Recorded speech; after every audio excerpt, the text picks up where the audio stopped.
down the road, Margaret Wallace. I'm Sue McGranagan and I live in Salford down the road. I'm glad it's come at my time of life and not at her time of life, because I've been there, seen them all, done it, and I want to make sure before we go that we get our club back. PLC would be lovely. It isn't going to make a difference, but I think as long as we keep shouting, speaking and letting them know how we feel, hopefully we'll grind them down in time. But I just think it's not going to make a difference. But there's been a change, there's been a turn in the protests, I think, from what they were back in 2011.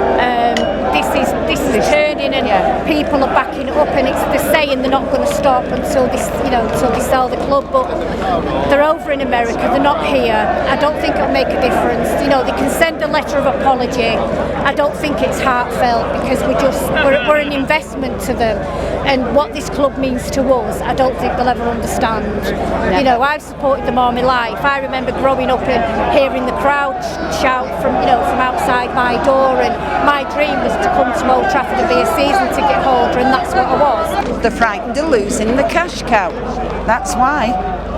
They're not interested. They just want us to get back in there. Let the money start going up and up in the shop, buying clothes and paying to go. No more now. We can say we're not going to go to a game, we're not going to buy merchandise, but there's somebody else along the road that will do it, because we're renowned and worldwide. And but I think we just got to keep the noise going to let them know that we're not going away. Matt from Altrincham.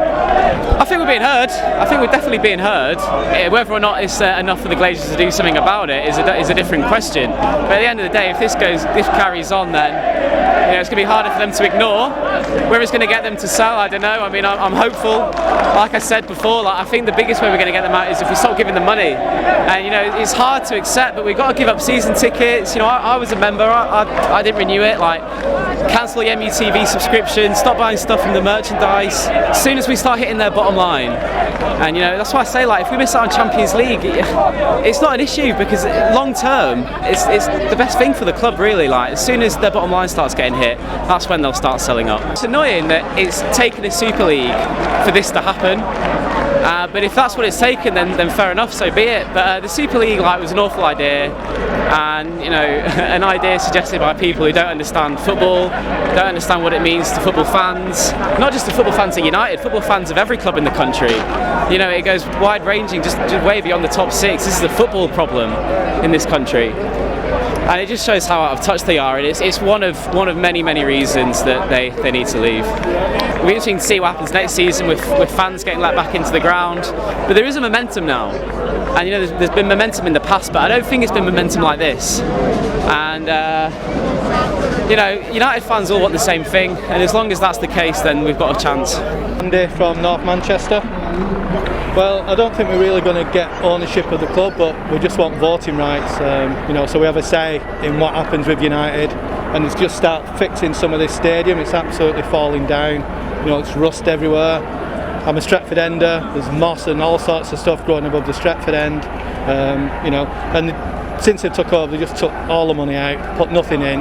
They say we're buying players, but it's our own money that we've generated. They put nothing in themselves, saddled us with debt, and we just had enough. The European Super League was just the straw that brought the camel's back. I mean, kind of 2005, 2010, when we was winning stuff then, but we still wanted them out. But the Super League stuff, we just can't trust them. Enough's enough. We need to get rid of them.